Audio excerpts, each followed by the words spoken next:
Hürmetli vatandaşım, bugün yeniliksiğimizle başlayımız, ulap anlatımız. Merkezi Axbarat İdarəsinin sabiqi yuqarı dərəcəlik əməldarı Amerika Cungo o'ttirusida urush bo'ladigan xatar cho'ng'aydi deb ko'rsatdi. Mavzuli xabar 5-ayning 23-kuni Amerika ovozining Xitoy til programmasida e'lon qilindi. Xabar mundaq boshlandi. Washington yaqindan beri Amerika Qo'shma Shtatlari hukumati Jungo'ning Janubiy dengizda orol yasash harakatlariga qattiq inkas qaytardi.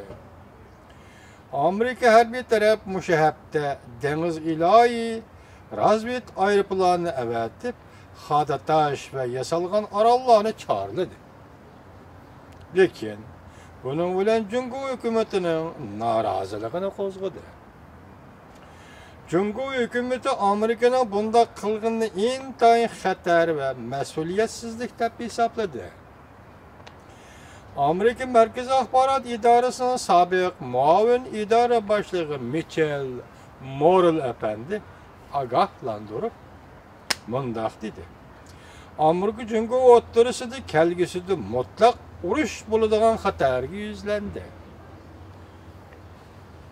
Amerika Qo'shma Shtatlari 5 burchaklik bino haftaning 3-kun tunji qatim Amerikaning simliq televiziyasi orqali Jungo yasagan orollar va xadatashlarni razved qilib, ishlangan hujjatli bilimni oshkora e'lon qildi. Bunun ichida Jungo dengiz armiyasining Amerika harbiy aeroplaniga ogohlantirish bergan ovozimi bor edi. Amerikaning simliq televiziyasi xabar tarqatganda Amerika Merkezi Axbarat İdarəsinin sabiq muavin idora boshlig'i Michel Morrell'ning so'zlaridan naql keltirib, mundaq ko'rsatdi.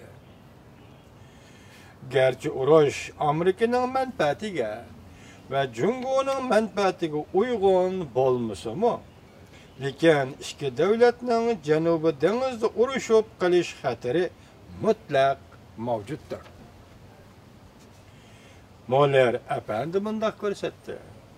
Jungo bosh ko'targan kuchli davlat. Amerika azaldilla qudratli davlat. Amerika yo'l qo'yishi mumkinmi? Savol belgisi. Jungo qistab kelishi mumkinmi? Savol belgisi. Bu albatta Amerika Qo'shma Shtatlarining kelar navbatlik prezidenti duch keladigan intayin zo'r muammodir.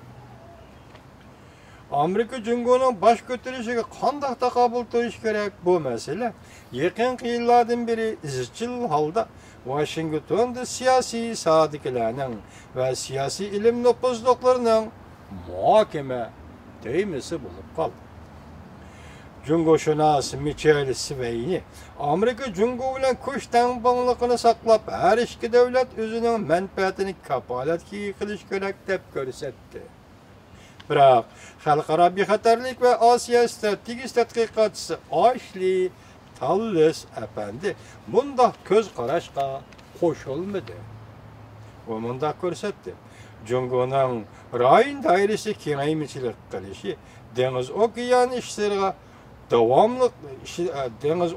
ishlariga zo'ravonlik qilishi, atrofidagi davlatlarda ansirash, qo'rquv paydo qilib qolmasdan, hatto Amerikaning ittifoqdoshlari Amerikaning bergan va'dasiga ishonishga bo'lamdi, bo'lmamdi deyishdi.